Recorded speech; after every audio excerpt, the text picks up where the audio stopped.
안녕하세요. 네, 안녕하세요. 이번 시간은 새해가 됐잖아요. 양력으로도. 그래서 상반기 띠베론세를 여쭤보려고요. 상반기. 네. 2024년 갑진년 상반기 쥐띠운세. 상반기 쥐띠운세. 네. 올해는 쥐띠들이 좋아요. 갑진년이 밀어주는 힘도 있지만 올해는 이 갑진년이 쥐띠들한테 날개를 달아주는 형국이기 때문에 나가는 삼재래도 굉장히 좋아요. 29의 병자생들은 보통 우리가 붉은지라고 하거든요. 취업준비생이거나 아니면은 뭐 취업을 위해서 지금 이동 변동을 하기에는 굉장히 좋은 시기다 이렇게 보면 돼요. 올해는 날삼재 9수가 겹쳐서 29이면 부모님이나 직장에서 이렇게 조금 인간관계에서 갈등이나 사고가 조금 있을 수 있거든요.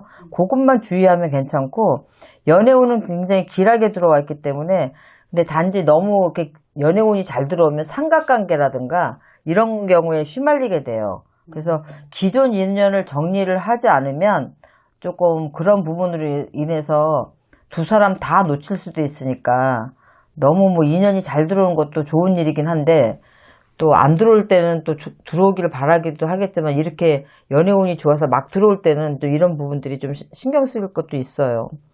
공부나 학업 쪽으로 가는 친구들은 올해는 긴 싸움에서 승리할 수 있는 그런 기회들이 열려 있고 결실을 맺는 해다 이렇게 생각하면 돼요. 그래서 이성운이나 요 공부 쪽으로 가시는 분들은 오히려 결혼운도 들어와 있어요. 이른 나이에.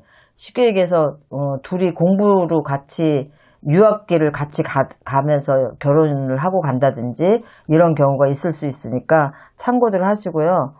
41의 우리 갑자생들은 보통 우리가 파란 쥐다 이렇게 얘기를 해요. 지혜가 굉장히 뛰어나다. 이 갑자생들이. 인간관계에서도 굉장히 소통이 잘 되고 매우 영리한 친구들이 많다 이렇게 보시면 되고, 올해는 구설 시비가 좀 생길 수 있으니까 그건 조심하셔야 돼요. 그게 이제 대충 방관하고 넘기면은 관제나 송사로도 이어질 수 있으니까 그 부분은 이제 마지막 나가는 삼재 때 문제가 될 수 있는 게 있기 때문에 다른 건 다 좋아도 그 부분은 신경을 써야 되고, 특히 재물에 대한 부분들은 좀 꼼꼼하게 생각을 하고 살펴봐야 되는 게 문서 계약이나 세금 관련 쪽 사업하시는 분들 이런 거 신경 많이 쓰셔야 돼. 그렇지 않으면은 관제, 송사, 구설, 시비 이런 거 넘기기가 쉽지 않으니까. 대체로 나쁜 운기는 아니에요. 41의 우리 이 쥐띠들은 날삼재이기 때문에 갑작스럽게 뭐 이런 것들이 생길 수 있는데, 우리가 만약에 이동을 하거나 변동의 기운이 만약에 있다면 그런 것들은 과감없이 하세요. 왜냐하면 반전의 기회가 될 수 있는 그런 기회가 오기 때문에 그거를 꼭 좋은 기회로 삼아서 할 수도 있고, 또 그에 따른 준비 과정이 좀 혼란스러울 수는 있겠는데 그 시기를 잘 지나고 나면은 이동 변동에 대한 긍정적인 이런 효과를 좀 볼 수가 있거든요. 쉬운 셋의 우리 임자생들, 올해 굉장히 좋아요. 근데 단 한 가지 이제 부모나 윗사람의 건강 부분 이런 것들 때문에 조금 문제가 생기거나 아니면 자녀로 때문에 좀 가정이 좀 소란스러운 일이 생길 수는 있는데, 올해 가정적인 것만 확실하게 단도리를 해놓으시면, 특히 자녀 같은 경우에는 너무 지원을 많이 해준다든가 혼자서도 충분히 할 수 있는데 미리 나서서 부모가 어떤 것들을 지원하거나 먼저 개입하거나 이러시는 것들은 올해 별로 좋지가 못해요. 그래서 윗사람으로서는 가족들의 건강을 좀 챙겨야 되고, 아랫사람들 같은 경우는 자녀에 대한 부분들을 좀 신경만 쓰시면은 크게 문제가 없고, 일적인 부분은요, 뭐 매매가 되지 않아서 안 움직이던 그런 문서들도 움직이고, 개인적으로 여러 가지 부분들의 운기가 살아나기 때문에 올해는 내가 일적인 부분도 굉장히 바쁘게 움직일 거고, 소득도 충분히 일어나니까 가족 부분만 챙기시면 될 것 같고요. 65세 올해 경자생들, 하얀 쥐라 그러죠. 흰 쥐. 삼재라 해도 잘 마무리할 수 있는 운기세요. 올해. 그렇기 때문에 이동 변동이 있어서 좋은 시기긴 하지만 딱 이동만 안 하시면 돼. 올해. 그것만 조심하시면 돼.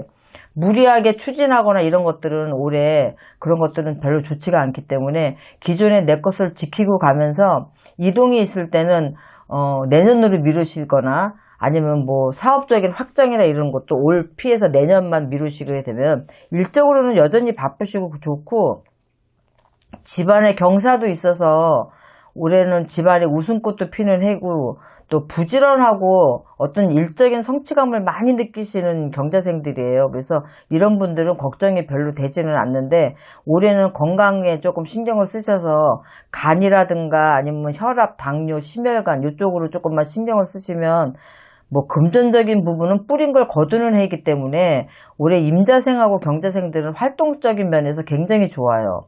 금전도 그렇고. 그래서 그런 부분만 조금 조심하시면 될 것 같고요.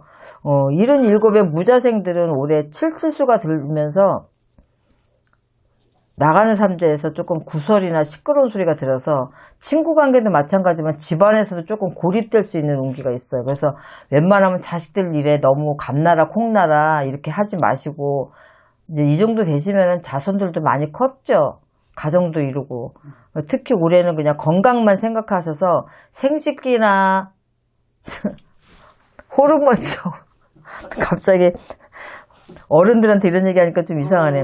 3월달이나 4월생들은 특히 전립선 쪽 이런 쪽으로 좀 문제가 생길 수 있는 확률이 많아요. 3월생, 4월생 봄에 태어나신 엄마 아빠들 이렇게 그런 것만 좀 신경 쓰시면은 올해 쥐띠들은 아까도 얘기했지만 쥐에게 날개를 달아준 거랑 똑같아요. 그래서 삼재인데도 나가는 삼재인데도 불구하고 올해는 이 갑진년하고 합의가 들기 때문에 올해 용띠가 용띠를 만나서 사실은 용띠들이 좀 깨지는 형국이에요. 사실은 쥐띠하고 원숭이띠들은 괜찮아요. 올해. 그래서 쥐띠들은 올해 나가는 삼재 때 어떻게 보면 복삼재라고 생각하셔도 될 정도니까 그동안에 삼재 땜 하시느라고 작년에도 힘드셨는데 올해 24년도는 내가 하고 싶은 거 그 대신 이런 거 조심하세요라고 말씀드린 것만 피하시면은 크게 문제없이 잘 넘어가실 수 있습니다. 오늘도 좋은 말씀 감사합니다. 네, 수고하셨습니다.